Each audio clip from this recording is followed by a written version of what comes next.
Action. You are welcome to today's class. I am Folashade Afolabi, your course facilitator for ST311, teaching physics in secondary schools. The aim of this course is to prepare you towards teaching physics at senior secondary school level, to introduce you to meaning of science and historical development of science education in Nigeria. Also, to help you appreciate the nature of science and outline all science education curriculum reforms both in Nigeria and outside Nigeria. To examine the contributions of some cognitive psychologists like David Osbel, Jerome Bruner, Gain, and Piaget to enhance our knowledge of nature of science teaching. Also, to deal with the basic methods and techniques of teaching of science in secondary schools. On successful completion of this course, you should be able to define the meaning of science and rationale of school science, science teaching and learning. 2. Explain the nature of science, discuss the history of science, trace the historical development of science education in Nigeria from missionaries to colonial development to post-independent period.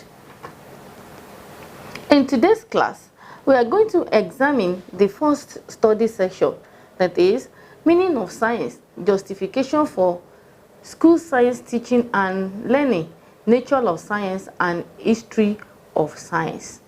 Objective of today's lesson. By the end of today's lesson, you should be able to define meaning of science, enumerate reasons for schools science teaching and learning.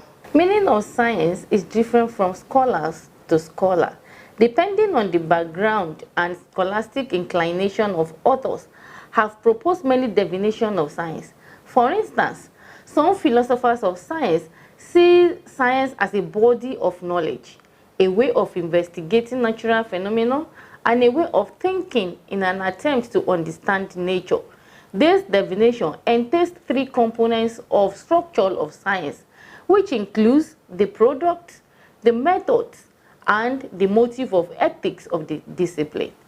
The product of science includes knowledge in the form of concepts, facts, generalization, principles, rules, laws, and theories that are subject to error and change. The method of science includes process involved in how scientific knowledge comes into being. Examples are observing, classifying, inferring, measuring, communicating, interpreting data, and making operational definitions, formulating questions and hypotheses, experimenting and formulating model, and so on and so forth. The ethic of science consists of a set of standards or attitude which guide the day-to-day activities of the scientists. Some of these are curiosity, willingness to suspend judgment, open-mindedness, skepticism, positive approach to failure, and so on. Some others refer to science as a series of endless study of the universe and the phenomena within it through the process of empirical study, observation, which often result into the formulation of tentative concepts and theories within the universe. In a less philosophical perspective, science can be viewed as an organized system of explanation of nature through the process of experimentations, which are usually open to modification in the light of further empirical evidences by the practitioners of science. From what I've said, I've given you different definitions of science. I would like you to assess yourself. I will give you self-assessment exercise. Question 1, define science in your own words. B, state 4 reasons why you think you need to study science in schools. Now, we are going to examine justification for teaching science. Justification for teaching science. An attempt is made to provide a justification or rationale for science teaching in schools. This is important if one must be able to justify the call for investment of resources. both human, material, and financial resources, as well as time in the development of science education. Why do we teach science in secondary schools? Because we need to know, because of investment on science. We invest both human and then the financial resources. And before you invest on something, it means that thing must be very important. Why teaching science? All over the world, science has become a great tool for solving socio-economic problems of mass unemployment, hunger, poverty, poor health facilities, rural-urban drift, population explosion, environmental degradation, and a host of other problems besetting a developing countries like ours. This is based on the great gains, both social, economic, technological, and political, which science and the application of its knowledge, that is technology, has brought to such advanced nations of the world, such as Japan, USA, Canada, Britain, France, Germany, and a host of others. These nations have nurtured science and its application to an enviable status, where it becomes part and parcel of people's culture. It was discovered that the tendency to adopt science and technology for solving societal problems and for creating further wealth dates back to the era of industrial evolution in Europe.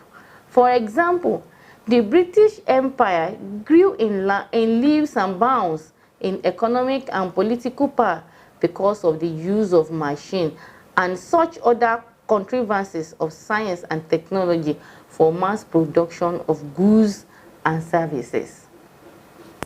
We want to look at the importance of studying science one after the other, and we will first examine scientific knowledge to the society, the importance of scientific knowledge to the society.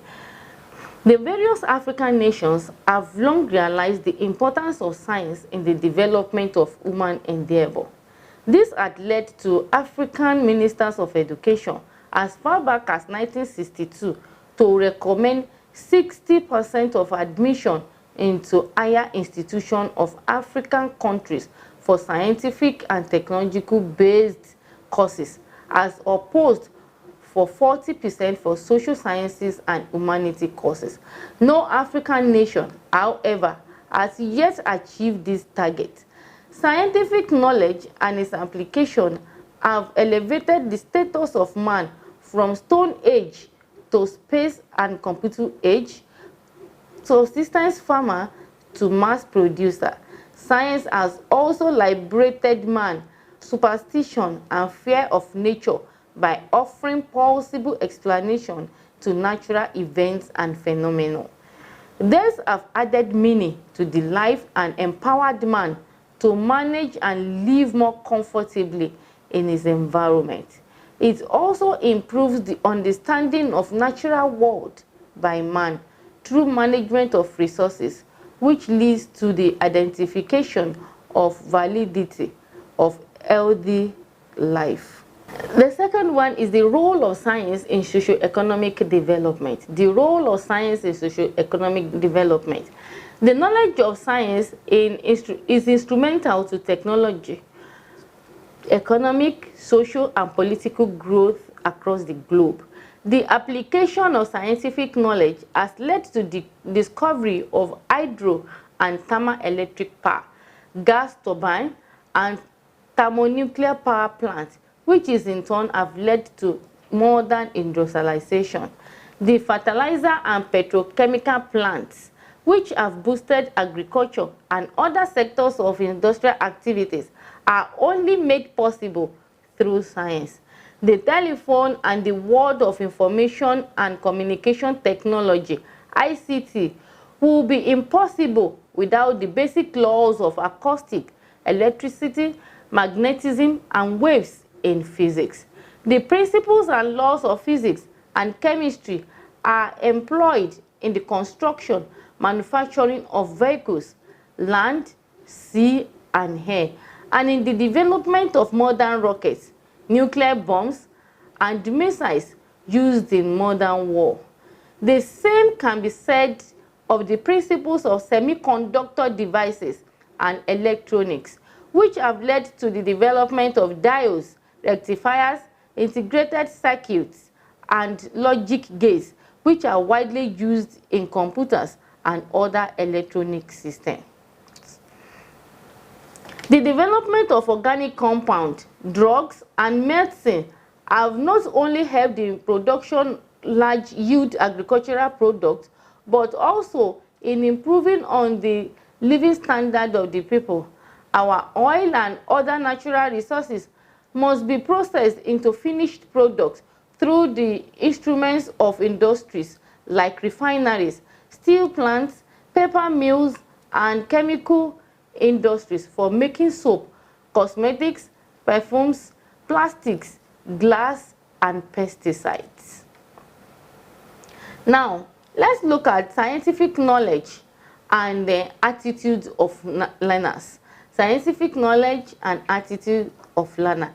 The implication of scientific development. Implication of scientific development. Exposure of people to knowledge of medical science has brought sophisticated gadgets which are now used to probe even the innermost part of human anatomy.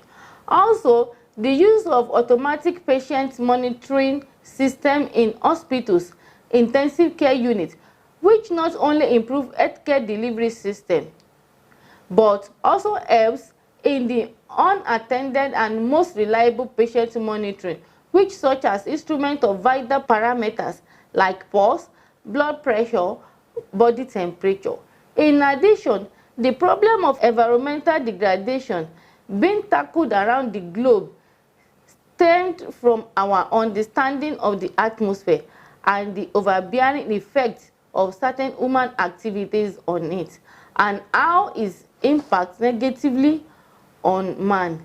Besides the acknowledge of concepts, empirical laws, theories and principles of science, as well as the attitude and process of science combined to add more meaning and satisfaction to our lives. The scientific explanation of phenomena around us help to dispel unwanted fear, banish and superstitions, and provide us with the needed knowledge to be set free at heart. The science also provides us with the requisite expert professionals that will move the nation out of their present wood into the exalted position of national development and economic emancipation. This includes the engineers, doctors, surveyors, scientists, technologists, nurses, computer science, pharmacists, etc. In today's lesson, we have examined reasons for teaching science, the importance of scientific knowledge to society, as well as the roles of science in the economic development of a nation, the implication of scientific development in stabilizing the world. We have learned about the roles played by science and its application in shaping our collective and individual's life. We also saw how science has helped the so-called developed nations get to where they are today. Science has also helped to create wealth in every nation. The more a nation has scientific and technological power, the more it tends to be respected among community of nations. Having been blessed with a lot of natural resources such as rivers, oils, forests, arable land, we must employ the instrument of science and technology to wriggle ourselves out of poverty, which presently stares us in the face. This will be made possible only through a sound and well-articulated scientific education programs mounted in our schools at all levels. Before I go, let me leave you with this assignment. What is the justification for inclusion of science subjects in the curriculum? 2. As a budding scientist, give a definition of science and justify your definition. Thank you.